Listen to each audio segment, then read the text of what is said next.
Good afternoon, and thank you for joining my talk at the SEDA 2020-2021 Summer Conference.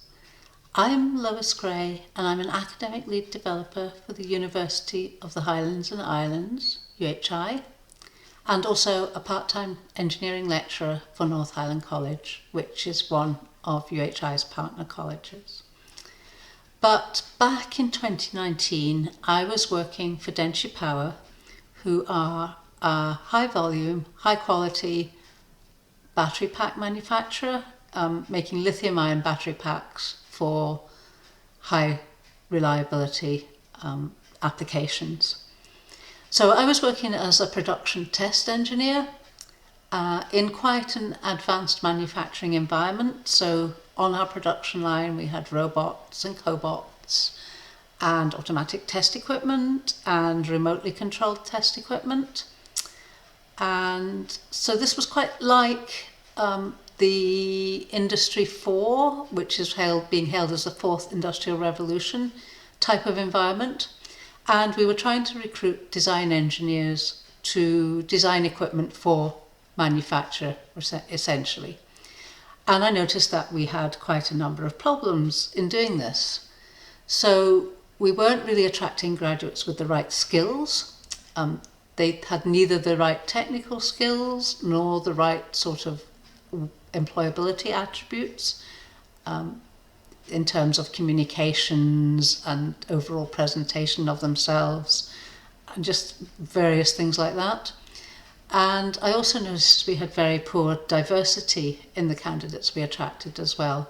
So I didn't really expect a huge number of ethnic minority candidates because we were right in the north of Scotland, but I was quite disappointed that there were so few females. And in fact, women in engineering is one of my key interests anyway. I'm a member of the Women's Engineering Society and the IEEE's Women in Engineering Society, and also a special interest group which is focusing on improving equality, diversity and inclusion in engineering.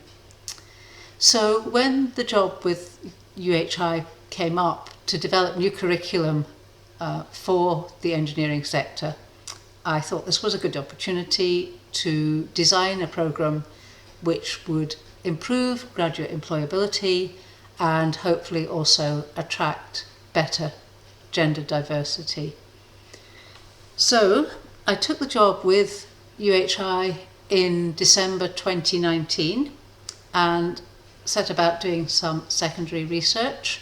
And the research kind of showed us that the skill shortages were quite high, which is the same as what I'd experienced in employment, that there's reskilling and upskilling required for Industry 4, because during Industry 4 there will be much higher use of automation and traditional engineering jobs will kind of disappear. And actually this does favour female engineers anyway, because they tend to be better at the soft skills, the communication, team working, empathy, those sort of skills. Those are quite feminine attributes. And then also that these soft skills were quite highly valued in the future, so Skills Development Scotland put quite a lot of emphasis on that. And other things were that education should be more flexible, university education should be more flexible, more individualised, and also more project-based. And in particular, the IEEE are promoting a new type of education called Engineering Education 2.0 to go with Industry 4.0, and that is their key aim, is to make education more project-based. So they're an American society, so this is a global initiative, really. So I set about developing the curriculum with the help of a Curriculum Development Employer Engagement Officer, which is rather a long title, so normally abbreviated to CDEEO. We followed the UHI's development plan, which, as you can see here, is coming up with the original idea, which we had done, researching the original idea, which we'd also done, brainstorming, discussion with other people within the faculty, and everyone seemed to think it was a good idea, And then the next box is employer support. So we decided to hold some focus groups with regional employers, mainly to show them what could be done with a new project-based engineering degree. And we were going to base this on the Applied Software Development course, which was also quite brand new at the University of the Highlands and Islands. And this was a quite different course from what UHI normally do. It was an agile course, so students worked together from levels 7 to levels 10 on projects. The projects were real world projects. In fact, IBM signed up to this, so IBM provided software and the students did IBM problem solving. You know, they were actual real case studies. And actually this has been running really well. The students won international competition last year, in fact this year. So that's quite good. So we were going to base the programme on this really, because it kind of encompassed all the key attributes that we were quite interested in having. But of course, as soon as we decided to run the focus groups, COVID got out of control and we went into lockdown. So we had to completely change tack, and we decided to try and carry on with the focus groups, but to do them in an online environment, which we hadn't done before. So we set up a couple of methods for this. First of all, we ran some synchronous Microsoft Teams sessions where we invited specific representatives from a number of regional employers, so looking from small to medium enterprises right up to large companies. And in fact, there was quite good engagement with that. We ran 3 focus groups this way. They were quite interactive sessions where the employers could ask questions or answer questions. And we could find out what sort of skills they were looking for, what sort of graduates they were looking for, whether they were having problems recruiting, as was my experience. And all this was very interesting, and the employers were very much on board with the ideas, particularly in terms of a work-based degree where students could get academic credit for work they did in the workplace. And we also ran asynchronous employer engagement pages. So this was a SharePoint page that employers who couldn't attend the synchronous sessions could post to. They could ask questions, they could post documents, they could answer questions. So much the same as the synchronous environment. And again, we got some good feedback from that as well, which agreed with the feedback from the synchronous sessions. And in fact, this was open to the people who'd attended the synchronous sessions as well. So what we found from all this employer engagement was pretty much what we had expected, that they were keen for students to be working and gaining academic credit at the same time. That meant that the efficiency of the students' work didn't decrease because they were attending university or doing university-based courseworks. They wanted the students to be using real-time practices and procedures, in other words, working on real problems, real-world problems. Obviously, they wanted to integrate the university and the work learning because there are some technical subjects which do have to be taught within the university. So we need to fit in a schedule that was probably quite individualised to achieve the taught elements. And that ties in with the next point where they wanted flexible entry, exit and study opportunities so that they could upskill or reskill employees without them having to sign up to a 4-year degree programme. They were quite keen to have an industry mentor but also a university mentor. So some of the companies were not confident about providing a mentor to cope with the academic side. So the idea would be that we would have an industry mentor, an academic mentor from the university, and also an accrediting body mentor where the student wanted to go for registration, for instance, chartered engineer registration. And then, of course, recognition of prior learning was quite important as well, because these students were not necessarily school leavers with high school qualifications. They might be more mature working people.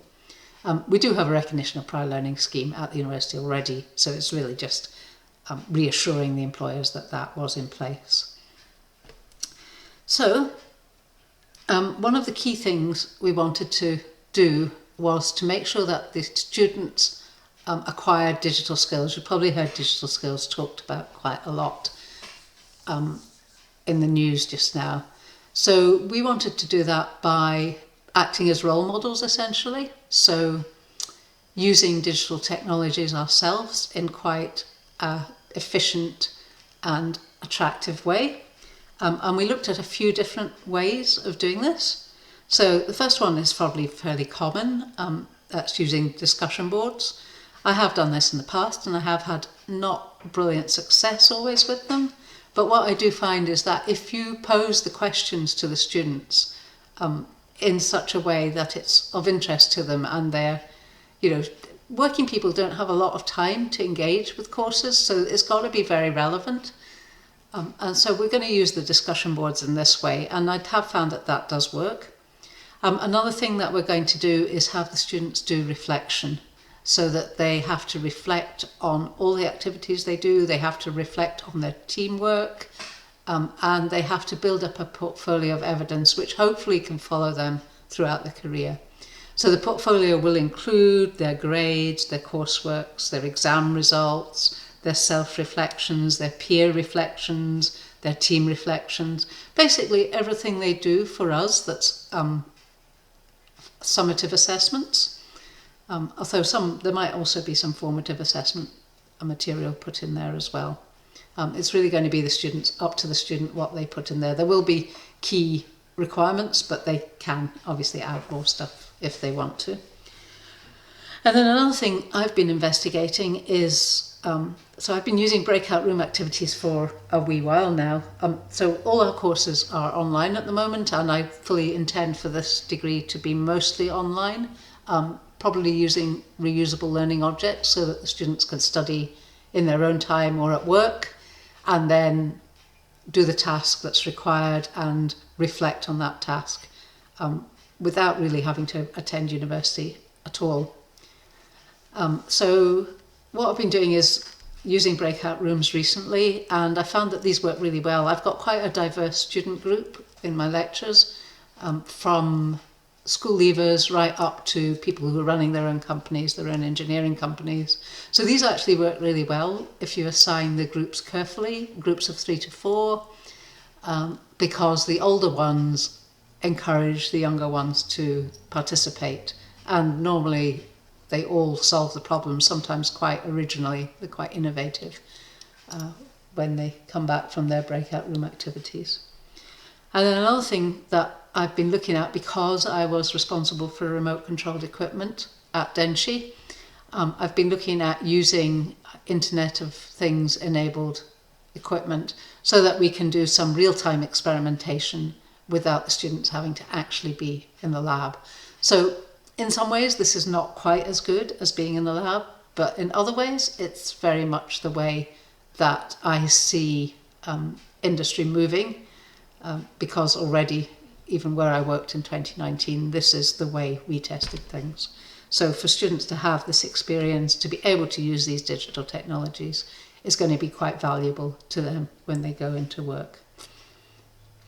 And then we also are buying some bespoke equipment that's Internet of Things connected, that's perhaps a little more visual than some of the technologies which are provided free of charge or as included within some of our software packages. So one of the things we're buying is this flow controlled process control rig. Actually, the one shown there is a pressure control, but we are buying a flow control one because it's more visual. And we have had students try this out and they were very impressed. They liked the fact that they could see what was going on through a remote camera, and they could control things like the level in the tank, and they could see the changes they were making. So this is quite good. I mean, I guess it's not that new, but it's quite new to UHI.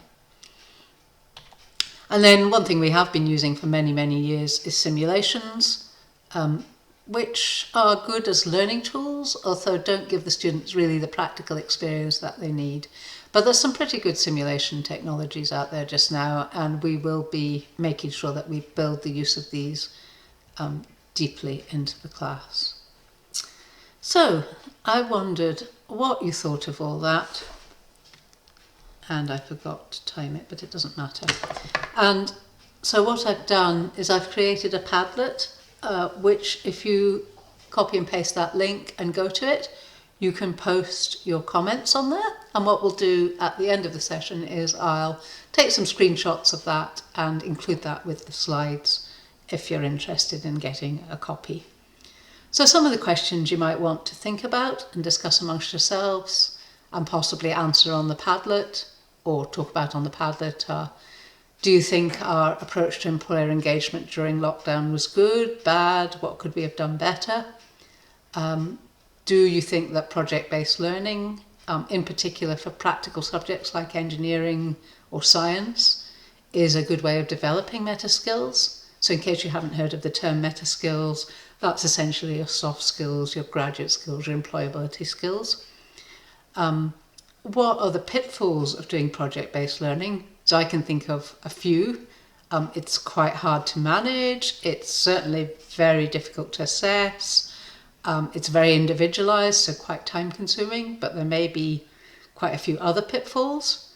But I wonder if the pros of doing this outweigh the cons. Well, that's my opinion, but that's something else you might want to talk about.